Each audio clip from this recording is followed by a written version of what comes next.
Can I go ahead and share my presentation screen? Yeah, sure. Hi, everyone. My name is Nami Saito. My pronouns are she, her, hers, and I just want to thank you all for coming.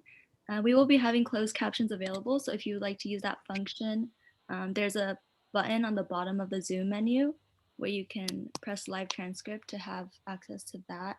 And we would also like to say that these are auto-generated, so Zoom might not pick up words as clearly as we are saying them, so just be aware of that.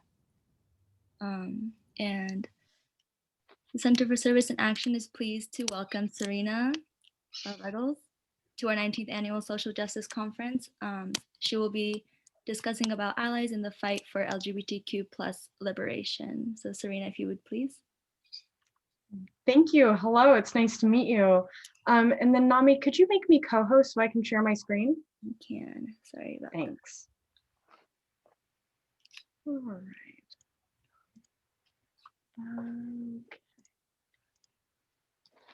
All right, so hello, my name is Serrina Ruggles. My pronouns are they, them, or she, her, and I'm the Center Coordinator for the Gala Pride and Diversity Center.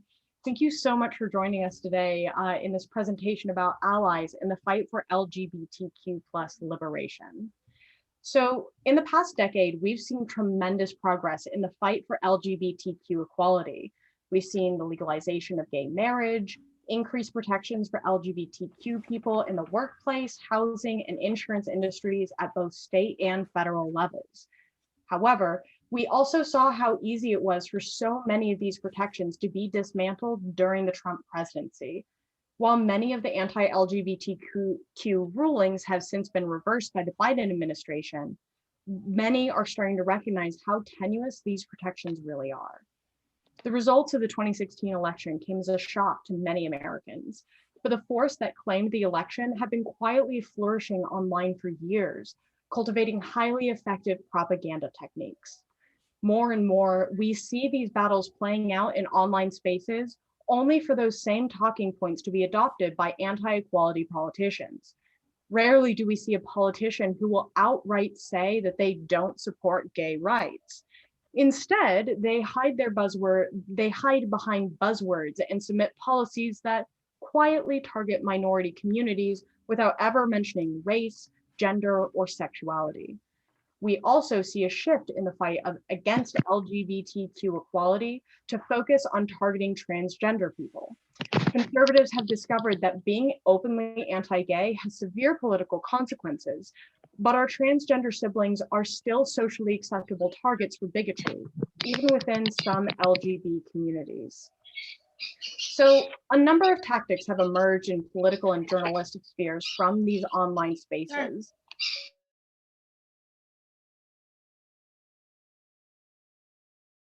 Oh, Serrina, I think you mistakenly went muted. Oh, weird. I'm sorry, what's the last thing you heard? Maybe the sentence before the sentence you were just on. A number of tactics have emerged in political journalistic spheres from these online spaces. Much of how ideas are communicated online are through memes, which are short form media that relies on social archetypes to convey a particular emotion, sentiment, or reaction to an idea or an experience. Memes are often based on humor and ambiguation, both of which can be an extremely effective way to sidestep or avoid defensive reactions that can happen in direct debate, while also providing the "it's just a joke" or "it's not that deep" defense to dismiss negative reactions in a socially acceptable way. Even when these discussions take on more serious tones, the arguments are still reliant on distancing what is being said to what is actually meant. Typically, these ambiguations fall into one or more of the following categories. So first, we're going to look at cultural threat. So this tactic extrapolates on stereotypes to insinuate that personal choice surmounts to a greater cultural war. For LGBTQ people, this tactic often takes the form of the gays are destroying traditional marriage or family or gender roles or insert topic here, rather than simply existing as themselves.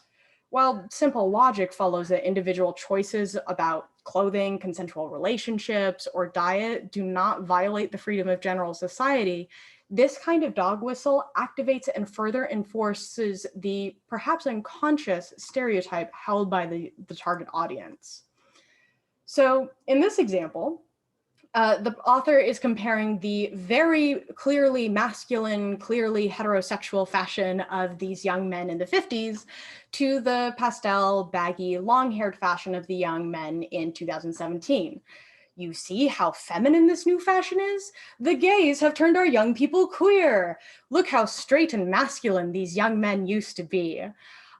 Personally, I find this meme actually very funny because from a historical perspective, cuffed denim jeans, leather jackets, greaser hair, and oil tan harness boots are all trademarks of the gay men's communities of the mid-20th century. The fashion that these young men are wearing is directly adapted from, or if this photo is correctly dated, is potentially from gay men's leather communities. The fact that these styles have since also been appropriated into heterosexual biker culture and can be associated with a heterosexual masculine aesthetic is irrelevant, especially if the year is 1957. Queer people have always had a significant effect on fashion, and even the most cisgender and heterosexual assumed fashions can often be traced back to queer aesthetics in some way. So when we look at how this has been brought into the political sphere, we see this used in what are sometimes called blue laws. So blue laws seek to codify religious judgments, policies, teachings, or opinions in ways that supposedly benefit the whole community, regardless of spiritual belief.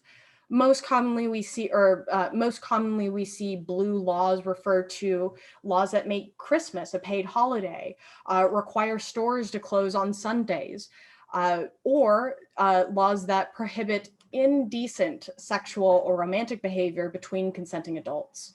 When marriage equality was still being debated, much of the anti-equality rhetoric was equivocating gay marriage to the destruction of straight marriage or to child abuse. These arguments generate baseless culture wars between private individuals making decisions about their own personal life and people who will never be affected by those choices. These days, policies around indecency rarely mention gender identities and sexual orientations. Instead, they keep their targets vague. But as long as LGBTQ lives and bodies are fetishized and seen as inherently political, they will be disproportionately targeted by indecency laws like what we saw in FOSTA SESTA and the incoming Sissy Earn It bills. So, for example, FOSTA SESTA and Sissy Earn It are 4 bills that were meant to combat child sexual exploitation, human trafficking, and revenge porn in online spaces. Of course, these are all goals that we need to work towards. All of these things are things that need to be combated, and to oppose any of these goals is paramount to political suicide.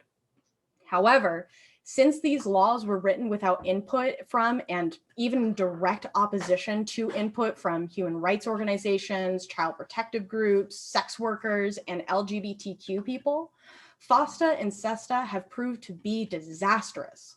Not only has FOSTA and SESTA made it harder to track and prosecute cases of child exploitation and human trafficking, and has also forcibly created online spaces where it's actually easier than ever for these groups to operate, LGBTQ voices have been significantly more regulated in online spaces because of what FOSTA SESTA has regulated. LGBTQ accounts are shadow banned, have content removed, have seen tagging options removed, or have even been removed entirely. Nudity or explicit sexuality are not required for increased moderation. We've seen the removal of 2 brides kissing on their wedding day, trans teenagers vlogging about their day at school, and drag queens dancing from Facebook, Instagram, TikTok, and other social media platforms for violations of the terms of use. Sissy and Earn It are the incoming bigger, meaner siblings of FOSTA SESTA and seek to further expand these laws. Sissy follows the trend of excluding expert input, and as a result is so poorly written that it actually unintentionally legalizes the creation and distribution of child pornography in the United States, while simultaneously creating a federal registry of anybody creating not safe for work content. Earn It uses another tactic, bearing its goal deep within its over 30-page document. So this bill actually does very little for child exploitation beyond changing some legal terminology, which does nicely fill up a few dozen pages. In fact, there are only 3 sections to this bill that affect any significant change, and those changes have very little or even nothing to do with child sexual exploitation. First, the bill states that it seeks to, quote, establish a national commission on online child sexual exploitation prevention and for other purposes. This is not a committee that we as voters would have any say in, and pretty much gives them a blank check to regulate in a way that they see fit. Secondly, it changes existing protections to remove end-to-end encryption privacy, which is a crucial Fourth Amendment protection, similar to laws that say that nobody can open your mail once it's been sealed for delivery. Encryption is what protects your instant messages and emails, and it is crucial, and this privacy is crucial for the work of activists, those seeking safety from domestic violence, journalists, military personnel, healthcare providers, and LGBTQ communities, particularly in countries outside of the United States, where LGBTQ people face, more significant violence. And make no mistake, these laws extend far beyond the United States. Any website that operates within the United States would have to comply with these laws, even if they are based outside of the US. Finally, Earn It seeks to remove protections for platform providers and hold platforms accountable for the sexual content of posts by individual users. By shifting this responsibility to platforms instead of the individual, platforms will need to put tremendous effort into moderating not safe for work content and will have significantly fewer resources to devote to moderating hate speech and violence against protected classes. It's definitely worth noting that Earn It was drafted in direct response to efforts from Twitter and Facebook to crack down on white nationalist and supremacist accounts, which did end up targeting certain US lawmakers. Companies would be forced to adopt broad censorship standards under these laws, and prototypes of these standards have already seen a much heavier censorship of LGBTQ people, artists, and activists than what is applied to the alt-right because of what is considered not safe for work in our society. Another tactic that we see is terms and conditions apply. So this tactic imposes terms and conditions to cultural acceptance. This often uses the stereotype that being openly queer is the equivalent of a whole personality, as if self-expression and culture are not important aspects of identity. This gay is your whole personality stereotype perpetuates the idea of the good gay who can be assimilated into the dominant culture, and the bad gay who isn't even making an effort to conform and is thus worthy of rejection. By posing conditional acceptance as permissible and even understandable, the minority group is made responsible for their own oppression, and bigotry is painted in a sympathetic light. This tactic of terms and conditions apply has proved extremely effective in creating division within the LGBTQ community itself. LGBTQ people who struggle with unrecognized internalized oppression find this technique to be an effective defense mechanism to distance themselves from the bad gays, to prove themselves as a good gay, capable of assimilation and therefore worthy of love. We see this in LGB without the T groups, or in this example here. So I'm assuming that you have had time to read what this meme actually says, but I'd like to take a moment to look at this user. So this user's account has been removed, so I'm not outing this person or anything like that. But this person is also part of a marginalized sexual community. They are a furry. They have it in their profile. They have their fursona in their profile picture. Their username is Snow Leopard Engineer, and their handle is I do give a fox. So clearly this person's sexual identity is important to them, and they have put real effort into making public signifiers to claim this identity with anyone who interacts with them. Like I said, the count has still been removed, but this post is in line with their other commentary. By distancing themselves from the bad queers, this user is trying to signal that they are making an effort to conform to the dominant society and are therefore worthy of social acceptance. Recognizing and combating internalized oppression is crucial to personal mental health and community growth. The queer person who knows that gay is good is free to live a liberated, authentic life. We also see the politicization of personal choice. And this example also demonstrates fetishization, which I'll talk about in a moment. So politicization of personal choice kind of asks this question of, why do gay people have to make everything political? Well, why are the choices between consenting adults made out to be political? Why would an individual's choice about how they decorate their body or what medical procedures they pursue or relationships they pursue be relevant to the culture at large? This tactic is the foundation of anti-LGBTQ efforts in America. The politicization of LGBTQ lives and bodies has been forced onto these communities because of laws imposed by the dominant culture. We are not the ones making this political. And this narrative is another way to shift the responsibility of oppression onto the marginalized group and away from the bigotry that perpetuates it. So this example is from commentary about the inclusion of LGBTQ people in video games. The argument being made here is essentially that gay people are making video games political by inserting themselves into the narrative. However, LGBTQ people are already part of that narrative simply because we exist and we have existed throughout time. Just because the default video game character is a 30-something-year-old cisgender heterosexual white man does not mean that the planet is only populated by 30-something-year-old cisgender hetero white men and their thin white girlfriends. The world that we live in is so much more diverse than that, and it is not political to acknowledge the existence of other human beings. This example also leans heavily into fetishization, where a marginalized group is simultaneously reviled and sexualized for their existence. Trans people in particular are increasingly targeted by this tactic with the emergence of the sexualized slur trap. Because of how our society views sexuality, fetishizing minority groups is a way to belittle their existence and engage in alternative sexuality in a derisive and therefore socially acceptable way. I couldn't find an example of a trap meme that I felt comfortable sharing in this setting, but this fetishization tactic has severe real-world consequences for the health and safety of the LGBTQ community. Trans people, bisexual people, and lesbians are particularly affected by fetishization and face street harassment and sexual violence because this kind of othering is so widely socially acceptable.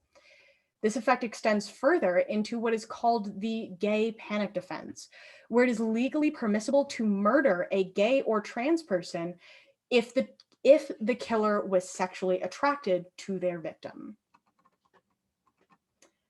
We also see equivocation. This is the most common tactic being used online and in political debate right now. By this point, we've all seen some claim or other on social media that both sides are equally bad, or there's so much hate on both sides, or some other equivocation or equalizing oppression to resistance against oppression. Fewer and fewer people are being taken in by this tactic that once again shifts the responsibility of oppression to the marginalized group and away from the dominant culture, but it is still a very useful tactic within certain demographics. In LGBTQ issues, this can take the form of forcing your identity on someone by existing authentically, reframing personal choices as an attack on the dominant culture, or purposefully decontextualizing ideas about personal identity.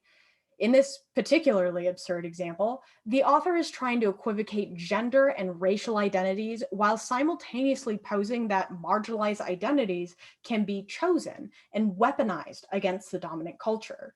Personal responsibility is increasingly seen as an attack rather than a human necessity, and this tactic is typically used defensively. It's not that it's bad for me to use this slur, it's that the person who is harmed by that in a long pattern of oppression is attempting to weaponize their identity to violate my right to free speech. And finally, we have the concerned citizen. So this tactic is usually too serious for the meme format, but it's becoming increasingly common from anti-transgender hate groups in particular, and has become a very effective tactic for generating liberal support for anti-LGBTQ policies. The concerned citizen opposes anti-oppressive solutions posed by minority groups, but it's not because they're bigoted, just the opposite. They're concerned that the proposed solutions are more harmful than helpful to that marginalized group. So these arguments are based on the assumption that the dominant group holds the knowledge and is inherently more knowledgeable about the struggles of minority groups than what solutions are available. This is a particularly insidious tactic of upholding existing power structures, as it enforces the idea that it is natural for the dominant group to hold power because they are more knowledgeable and therefore more capable of making decisions for other people. This tactic has been extremely successful in political spaces, allowing for more severe restrictions against medical services for trans people, restriction of trans people in sports, and opposition to bathroom bills and other LGBTQ protections. Allies are in a unique position to speak out against these tactics. As members of the dominant culture, they benefit from many of the power structures these tactics are based in and can enact a greater influence on those who operate within those assumptions. On a social level, we encourage you to use your privilege to question these tactics. There's limited value in engaging in flame wars in the comments section of forums. I believe that there's a slacktivism module happening right now as well. But change starts at home. Notice these behaviors in your own IRL communities and in your friends and family, and question them when they come up. One of my favorite tactics is, I don't get the joke. Can you explain that to me? So this kind of taps into unintentional embarrassment, which can actually be a really effective way to challenge people's preconceived notions. This particular tactic forces people to stop and think while in responding to a reaction that is challenging without feeling like a direct challenge from the other person. Quite frankly, especially if you are a woman, or especially if you are a white woman, this tactic can be very, very helpful. It's a non-confrontational way that kind of plays into some assumptions about women. And it's just, can you please explain that to me? I just don't get it. Furthermore, asking, how does that affect you? How does that affect you personally? What would actually change for you specifically if this individual made that personal choice? And if that question can't be answered, why is that any of our business? And trying to pinpoint what is really being said here. What is actually being conveyed here? Can real love actually be conditional? Is it actually love if you say, I only love you so long as you are the person who I thought you were going to be? And finally, questioning, are we really more knowledgeable? Do we really know more about that person's life than they do? And do we really know more than that person and their doctor? This can be done through centering lived experiences in conversations or in settings where these conversations are taking place. Acknowledging that the people who have the most amount of knowledge and experience on a particular, experience are going to be the people who have lived through that experience.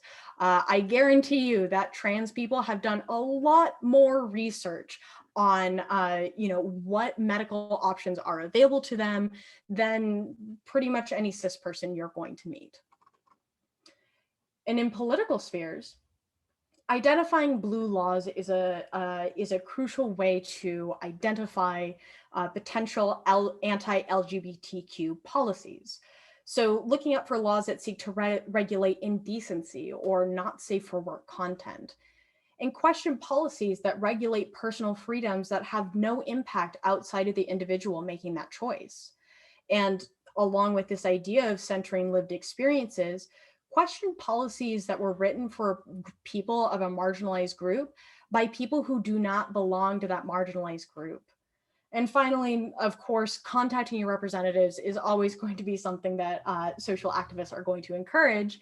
But it's important to know that many Democrats have been taken in by these tactics. And bills like FOSTA, SESTA, SISI, and EARN IT get bipartisan support because of how they're marketed and how well disguised their true intentions are. Many lawmakers simply don't make the time to carefully read and cross-reference these policies before putting their name in support of them. And even if they do, if marginalized communities are not consulted, they often don't realize how harmful these policies are. So I'm going to stop sharing my screen. I know we don't have too much time, but I wanted to make a little space for questions if we can. And if you don't want to speak up or turn on your camera, you can always put it in the chat or PM me so I can ask for you. I also appreciate y'all sitting through that presentation. I know that I imparted a lot of information in a very short amount of time.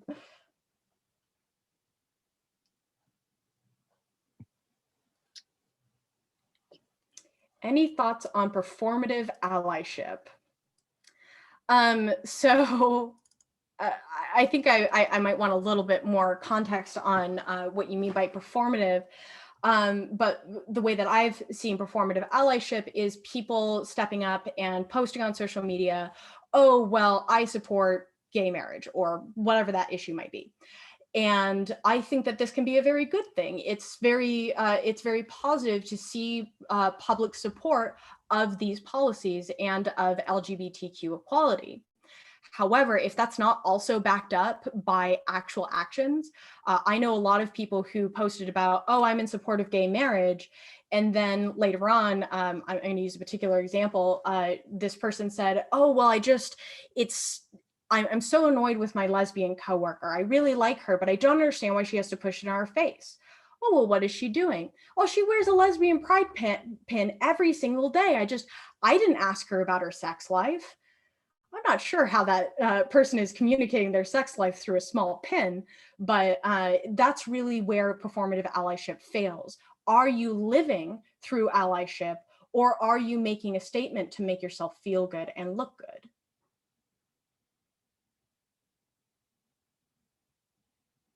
And of course, are you following up and contacting representatives? That's a big one. Yeah, I think that's super interesting. Because for sure, even I think with like unrelated to like the LGBTQ community, but like this past like year, you know, people post about like Black Lives Matter, and it's like they post one thing. Sorry, I don't know why my teeth is catching the background, but they post one thing and then, you know, they live their life another way. And I feel like it definitely has effect on LGBTQ, so like allyship and stuff like that. And I think it's really interesting to think about. For sure. Yeah, and all of these examples can absolutely be applied to race conversations in our society as well. All of the examples that I used, for every one that I found about anti-LGBTQ sentiment, I found two or more for anti-Black racism, or anti-Black racism as well. So this can absolutely be applied there as well. Yeah. Okay.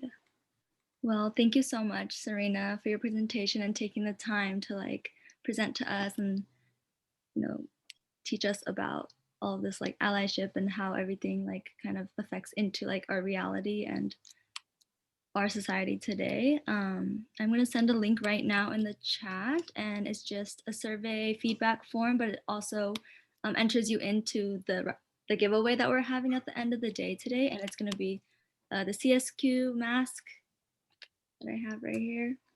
Sonia Renee Taylor's newest book.